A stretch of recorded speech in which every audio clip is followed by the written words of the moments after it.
Hey, we're live. Welcome, everybody. Thanks for joining me on this midweek Facebook Live. I'm joined here by State Representative Brad Halbrook. We're coming to you with a little bit of a longer form, and we're going to cover the energy hearing that the Illinois Senate hosted on Monday. There are a lot of clips that we have to play. We think this is a really important discussion for people to understand. And Brad, why don't you just tell the folks how this came to be, this energy hearing? Well, thanks, Jeanne. And the long story short, it was back in April when Ameren announced their rate increases for the summer months. Early May, myself and Republican colleagues of the House Energy Committee called for joint committee hearings between the House and Senate Energy Committees to bring in the experts to have a subject matter hearing on the future of energy, the current situation, how it was going to impact consumers. And so we called for that, and it just kind of fell on deaf ears. Fast forward to a week ago, this hearing got posted and was held by the Senate on Monday afternoon at 2 o'clock. Yep. So this is the hearing again that you guys took the initiative to call for, and facing extremely high energy bills. Finally, the Illinois Senate has come together, and they brought forward an incredible panel of experts. Some of them not credible, quite frankly, in my opinion. So you can take incredible either way that you want to. But in this particular process, we had to argue for, and fortunately, Terry Bryant was able to get the one person. We asked for one person to be added to this panel, and of course it's somebody that people will be familiar with if they follow our work on Breakthrough Ideas, if they follow my radio show, and that is Steve Gorham. Steve Gorham is an Illinois resident. He graduated from the University of Illinois. He's the executive director for the Climate Science Coalition of America and author of 4 books on energy, climate change, and sustainable development and public policy. And we had to argue to get him on. Now, a big part of the discussion, of course, had to do with the capacity market, why prices are high. You'll find out, you'll have to listen to this whole presentation, but you're going to find out how much Ameren has to actually import to service its customers in central and southern Illinois. I think you'll find that fact interesting. But the bottom line is this discussion was a lot about CEJA, the Climate and Equitable Jobs Act. And there's no greater, I think, bottom line upfront summary on this than this 1 minute and 15-second clip that I'm going to play for listeners right now. So if you don't want to hear the whole discussion between Brad and I, Steve Gorham basically put the entire discussion into context with this one clip. Really important that you pay attention. And by the way, it was a 3-hour hearing, and they made Steve wait till the very end before they took any testimony for him, and he held on and he did it. Super professional. And this clip, I think, tells you exactly where we are with this entire CEJA Act and where it's led. So I want you to take a listen. You're going to hear first Steve Stadelman responds to a back and forth with Steve Gorham after he gave his opening statement. I'll play his opening statement following this, but we're going to listen to what he says about Tesla, because this is your summary.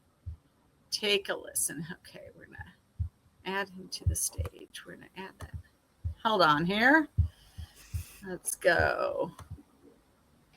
Here we go. Take a listen. Emissions.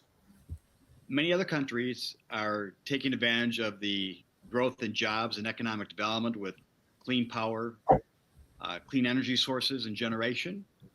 Are we missing that opportunity if we don't continue down this path? Well, that's an interesting comment, but I guess you can always fund jobs to do something, but if it raises everybody's power prices, I don't think that's very smart. Let me give you Wait, did you catch that? I guess you can always fund something to get jobs if that's what you're after. That's what they're after here. They're after jobs. Keep listening. Another example, Tesla, Elon Musk's Tesla is a leading provider of solar systems and grid scale batteries. But they just built the Caucus XAI supercomputer facility in Memphis, Tennessee, and they put in 35 on-site gas turbines to power it. They didn't use solar and they didn't use batteries. And Caucus has been built and expanded to 200,000 graphics processing units. It was built in only 6 months. They didn't even have permits for it. They now have the permits. But this is an example of what is going on around the country. So what you do with solar in Illinois is really going to have zero effect. Unless it's just a jobs program, that's fine. But it's probably going to raise your power rates. Okay. So Brad, unless it's just a jobs program, is that what we're talking about with CEJA? Well, it may be because it's the Climate Equitable Jobs Act. It's in the title, and there's a tremendous amount of funding to go to different job training programs. And so those two things have happened. It has, in an attempt to put some jobs together, but then it has raised prices too.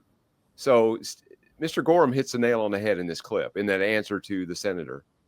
Yeah, and I thought it was also interesting. He points out that Tesla is a maker of grid scale batteries and also solar solar panels and mechanicians, right? They do all that. Right. And they are not using solar to fund their mega data center in Tennessee. Oh, by the way, it's not in Illinois. They're using 35 gas powered turbines. Yeah, I just think that's just stunning. I mean, again, Steve Gorham hits the nail on the head here. What Tesla's doing. I think it's very intuitive of what the real world's like. Not in the Pritzker climate fantasy world. This is Yeah, it's in Tennessee, right to work state. It's in Tennessee where permitting is not as bureaucratic as it is here. It's in Tennessee where within 6 months he put this entire colossal plant together. It's in Tennessee where he is using gas-fired plants because he knows that they won't be shut down in 10 years. And by the way, I hope people are paying attention in Illinois, but I don't think so. Yeah, exactly. Okay, so I have another clip here. This is T. Dickey. He is somebody who actually is in the solar industry. He puts in rooftop solar and I think some level of commercial as well. And I want you to listen carefully because, again, it tells you what solar is really all about. All right, let's add him to the stage. Iconic Energy Solar Professionals in Rockford, Illinois. Install solar for homes and businesses and farmers throughout northern Illinois. We've installed over 2,000 systems, small as a doghouse, as large as a solar farm. And all of our customers, not one, but all of them have been dependent on the federal 30% tax credit that has been in place for over 20 years. It makes a substantial impact to the return on investment. Also, with the rising energy costs, solar becomes more viable, or at least they're looking for alternative energy options. But the loss of the tax credit for residential customers and the extremely accelerated deterioration of the commercial federal 30% tax credit had caused immediate fear and worry throughout all of our potential prospective customers, but made a lot of them pause to the extent where we've had to date this year approximately 20% of our sales and revenue, homes and businesses not going solar. And I have also had to already immediately reduce staff to that same percentage. So, Brad, what's the takeaway there? Well, there's a couple things. And I think he started out with basically these projects are not viable without the tax credits. And I think that's so telling. All the comments back and forth on the different social media postings, the YouTube stuff that we put out, all the comments is, well, not all the comments, half the comments is, well, wind and solar is cheaper, right? It's the cheapest form of electricity. The problem is capturing it and transmitting it is not cheapest. It's not free, and it comes at a high cost. And again, we've said this for a long time. The only way this stuff works is with the federal tax credits or subsidies, whether it's coming from the state or from the feds. And so it fails the test. It just won't work without these taxpayer-funded subsidies. Okay, that's exactly right. Now, they had another expert on that I thought was pretty informative, and that guy's name is Joe Bowring. He was with Monitoring Analytics, and they are a market monitoring agency strictly for PJM. And he got into the meat of things. He got into the heart of the matter, really, talking about capacity, the capacity market and whatnot. And so I want to play a clip there about him discussing that. And we'll get a little bit more react. Again, this is Joe Bowring. Are a critical issue. And our simple proposal there is that data centers should be required to bring their own generation to meet their own need. Data centers have an impact on transmission costs. Data centers have an impact on capacity costs, and data centers have an impact on energy costs. And when I say impact, I'm talking billions of dollars, not just a trivial increase. The other option is to wait in queue until PJM can serve those resources reliably. But think about adding 5, 10, 15,000 megawatts of load when PJM is so tight that it's actually a couple hundred megawatts short. There's simply no immediate way in the immediate future to meet that load unless, in our view, those data centers are required to bring their own generation. And not to disagree with everyone who's spoken just on the last panel or two, but solar and batteries are not dispatchable and they cannot serve data center load. Okay, well, that's pretty definitive. Solar and batteries are not dispatchable and they cannot serve data center load. He had a very long testimony, a back and forth about things. He mentioned that energy prices are up 60.2%, capacity is up 78.5%, from $2.5 billion to $15 billion in cost, and that is all due to data centers. He said transmission's up 5%. He said long-term transmission is up more when you look over about a decade, but that's changing now to energy prices themselves rising quicker. He said that, again, he said that in that clip, PJM is short capacity right now of 200 megawatts.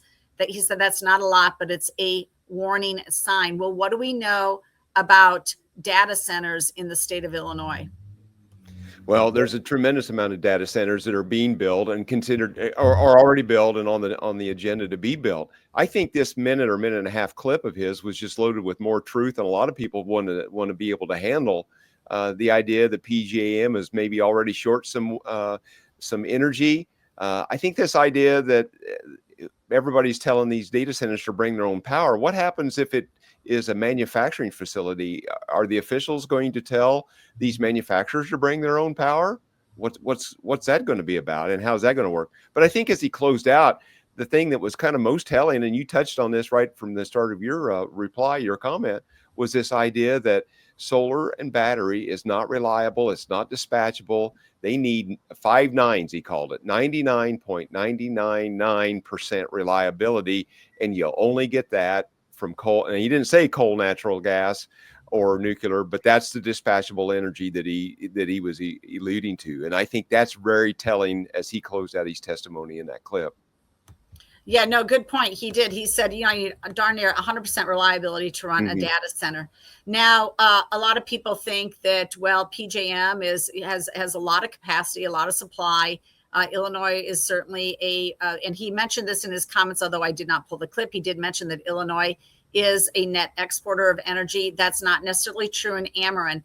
And I want you people to listen to this. Like, Ameren probably geographically provides probably 2/3 of the energy to Illinois. PJM takes up kind of that northeast corner for the most part, where predominantly the population is, but Ameren territory is very large and vast.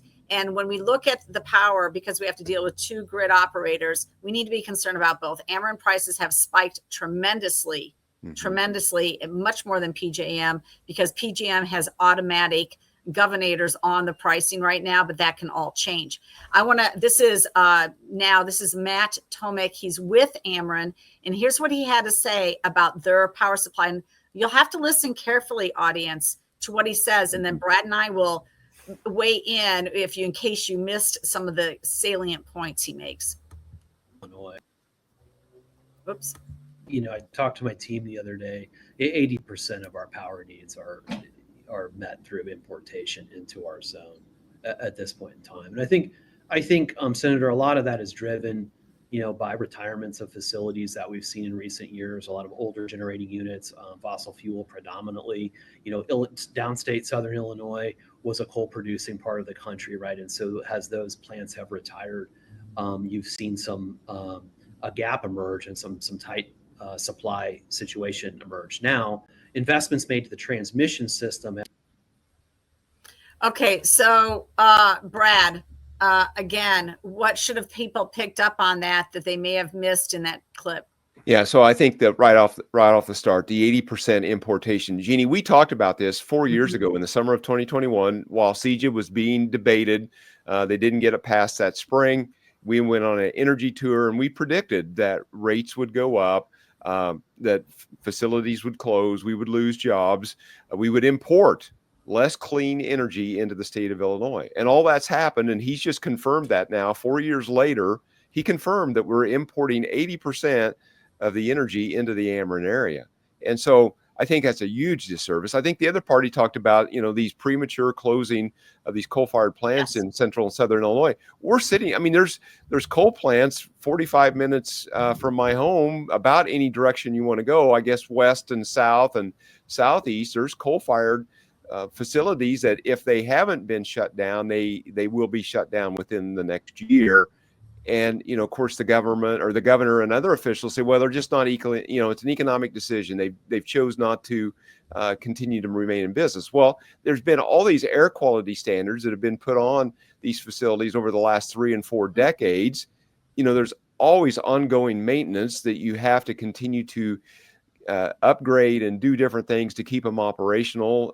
Sometimes there's, in a year's time or 2 years' time, there's heavier amounts of maintenance that has to be done. And so when the writing's on the wall that the closures are coming because of legislation, they're just going to quit putting money into them and just ultimately shut them down, whether it's on the schedule that's legislated or otherwise. And it has taken several thousand megawatts of power offline. And that's what's put us into this tight spot. Okay, so on that note, this was actually addressed by Sue Resin in a question to Joe Boring. I'm going to play that, and then I want to also tell you what IMA says afterwards. But we're first going to play this Joe Boring clip. Listen carefully. Former leader Cunningham's question, talking about, or he asked you the question about having capacity go offline, meaning plants that decide not to invest because of bills that we currently have on the books or messages that we are sending in the state of Illinois. Do you feel that having the companies not make the investment in the state of Illinois because we have bills pending that send negative messages to them is a factor as to why the natural gas plants are going offline, or they choose not to invest in their upkeep? Right. So it's certainly the case that some natural gas plants in Illinois have decided to retire and to leave the state, literally physically leave the state recently, as a result of the rules that they face on environmental limitations. I can't speak to more generally the level of investment in power plants in Illinois, but we certainly have seen the issue where some units are leaving. Yeah, there you go. We've definitely seen an issue with units leaving, and it doesn't have to be that way, Brad. Right. You know what? Mark Denzler really summed up things very, very well. I'm going to go first to a little bit of a longer summary. Mark Denzler represents the Illinois Manufacturers Association. They're the largest association that represents that particular industry. And I didn't pull this part of clip, but I think they have something like 650,000 people working in the manufacturing area.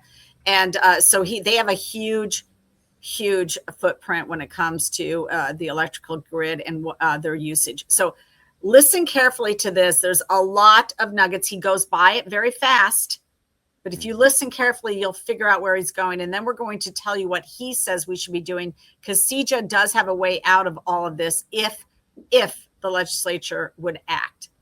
Okay, let's listen to this first. More per month, and the impact that has on them, hiring new people, investing in their companies. Let's start back at the beginning. Ratepayers in Ameren paying, $40 or $50 more a month, or ComEd 10 or 15. You can imagine what my members are paying, tens of thousands and millions of dollars more per month. and the impact that that has on them hiring new people, investing in their companies.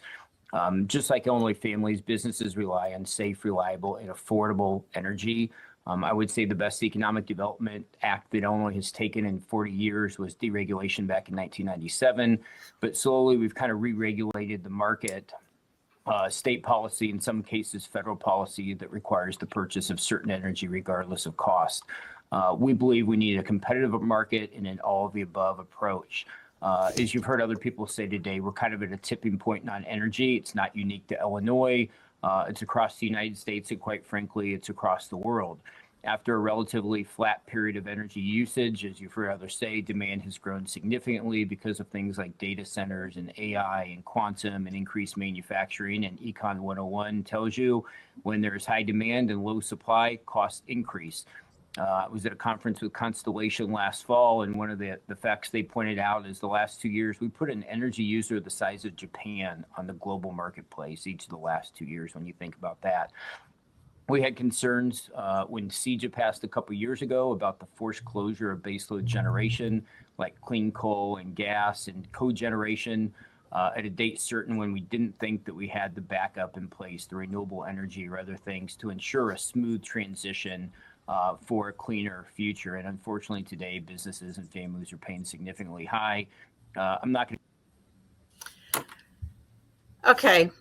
All right. A lot of there to unpack. The best thing we did was in 97, deregulate the market. We have since re-regulated the market. One of the most harmful things is we have put in what he said, forced purchase of particular forms of energy. That would be the renewable portfolio standard that requires a certain amount of renewable energy and then funds it using your tax dollars to subsidize renewables.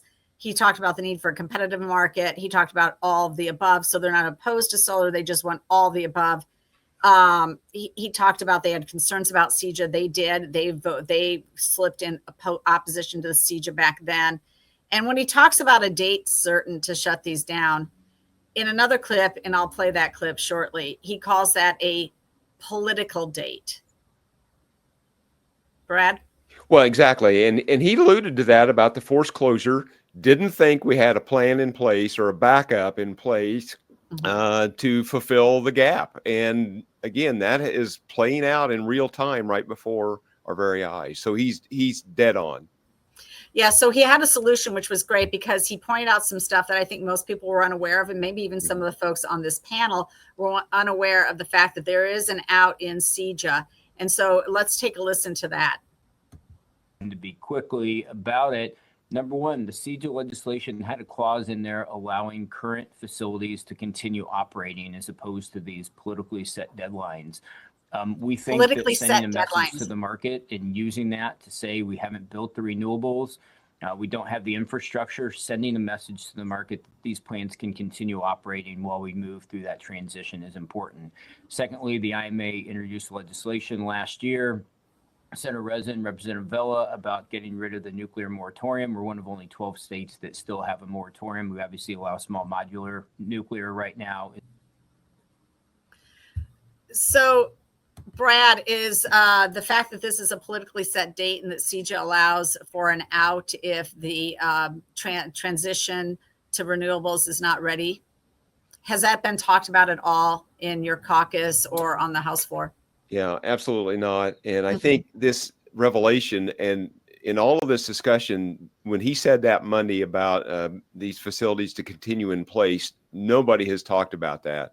Now, I've got a video in process that if it's not out, will be out soon, talking about the safety valve that New York has in their climate legislation that legislators or panelists of a certain energy committee can request hearings if they're not meeting their goals that was set in that New York climate legislation. They can put the whoa, or they can kind of realign the timeline to adjust. Okay, it doesn't change the law, but it adjusts the timeline. And so it's a safety valve, if you will. I would kind of compare that to this, but we don't know what the mechanism is to do that. So I think this is going to require further investigation to see what it is. I'm just curious why nobody's talking about it. Yeah, no, I thought it was very important that he brought that up. And of course, when you're looking at thousands of pages in a bill that gets slammed through, you just don't know all these nuances. But it's fortunate that he brought that up. Really important point. Now, well, and Jeannie, one thing before we move on, there is a process in place to where the grid operator can go to IEPA and ask for the standards, the emission standards of the natural gas plants to be relaxed. Okay, they can do that on a month-by-month basis. We've talked about that since we've known about that safety valve, if you would, for a long time. But again, I don't know that has happened yet in the 4 years that Siege has been in place, or just short 4 years. So there is a way to do that. And I think in all of this 3-hour testimony, all the discussion we've had is none of the 3-hour testimony, for the most part, grants any immediate relief to consumers. I think relaxing those emission standards that's been politically put in place on the natural gas plants would grant some immediate relief. It would put additional power on the grid, hopefully alleviating some pressure. But nobody seems to be talking about that. So, just briefly pausing here for a minute before I show a couple more clips that I have teed up.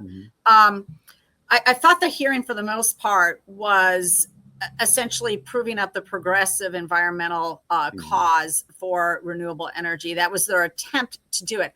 I actually think that they failed for the most part, though, because while they had people that are only looking at jobs and essentially saying, look, if I don't have a 30% tax credit, then my business model doesn't work in the private sector. Well, I'm sorry, but if your business model depends on a government tax credit, you're not a private business anymore. I mean, seriously, you're a jobs program, just like Steve Gorham mentioned before. Is this a jobs program, or is this about energy? CJ is about jobs program more than anything. Right. And but they had those panelists. They had your environmental panelists. They had Cobb there, who's supposed to be sort of in the middle, but honestly, she said, the Cobb representative, Sarah Moskovitz, and I didn't pull the clip. People can watch all this stuff somewhere, somehow, if they want to. But she said renewable energy has no fuel cost. Well, that doesn't matter. That does not matter one bit. Anyway, that's not the whole thing. You have to look at the whole system. And by the way, they do have fuel cost because those windmills have additional power to them because they need to rotate those windmills if they haven't rotated, just to keep them upright. Right. So they have auxiliary power going to them. So what's the net of that? So she's wrong. Let's face it, that. But then they did have the PGM monitor in there. They had Ameren in there. They had a ComEd discussion too about transmission. Those people are sort of having to play it safe because they're regulated by the very people that are hosting the hearing. But they could have done a lot more, I think, in terms of digging into how much this solar and wind is costing us. And I thought that was a misstep. Right. Exactly. Okay. Look, there were some other things because a lot of people wanted to point to the fact that, oh, hey, our savior is going to be solar and it's going to be grid battery storage. I pulled this from, this is Sarah Caucus. And let's see, I forgot who she's part of. NRDC, ACP, New Leaf Energy, and the IPA. Back this up, and you can listen to her. I'm going to have you listen to what she says about solar and grid storage, and that we have to go there. Take a very careful listen to this. And study after study, Power Bureau, Gable and Associates, NRDC, ACP, and the IPA shows that storage saves Illinois ratepayers money. And I believe we've submitted all of those studies as part of our testimony. If we don't do this, if we don't do a storage program, Illinois will continue to pay high capacity prices, and that capacity money will go to out-of-state gas plants. So that's our choice.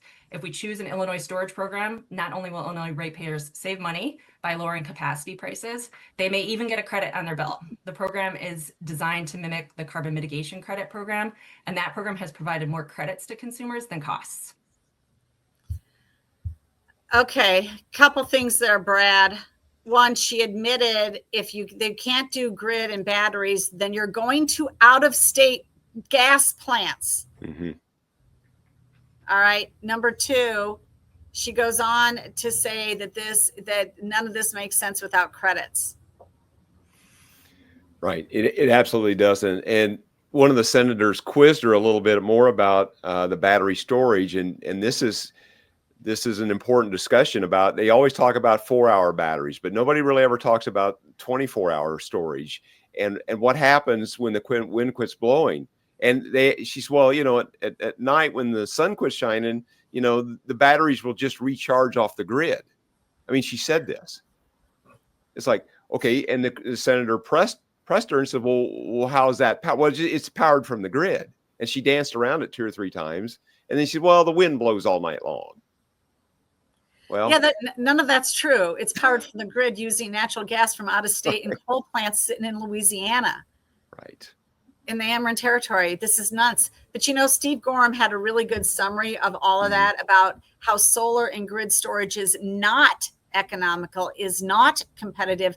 And so everybody take a listen to Steve again. Here he goes. Will raise power prices for Illinois residents. Wind and solar facilities use 100 times the land of coal, gas, or nuclear plants for the same average power output. Because wind and solar are spread over wide areas, they require 2 or 3 times as much transmission to be constructed. Because of intermittency and transmission needs, deployment of wind and solar increases the cost of power.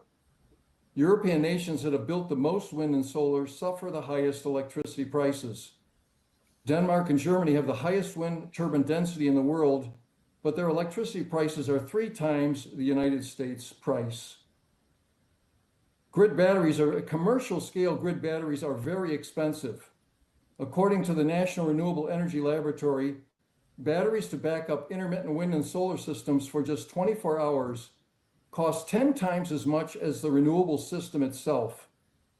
In summary, Illinois net zero policies, if somehow achieved, will not provide a significant emissions benefit, but these policies will raise power prices and use vast amounts of land for systems and transmission. Rising power prices will hurt residents and businesses and cause industry to select other states for investment for no tangible environmental benefit. Yeah, so there you go. It's what takes 100 times the space for a solar system than if you had a coal or a nuclear plant. Brad, I don't know. I know you listened to the entire presentation as well. I believe that they rattle off a handful of states that have actually even more data storage going to them than the state of Illinois. And here we've got Governor Pritzker touting his prowess in attracting those very industries to the state. It's not true. Right.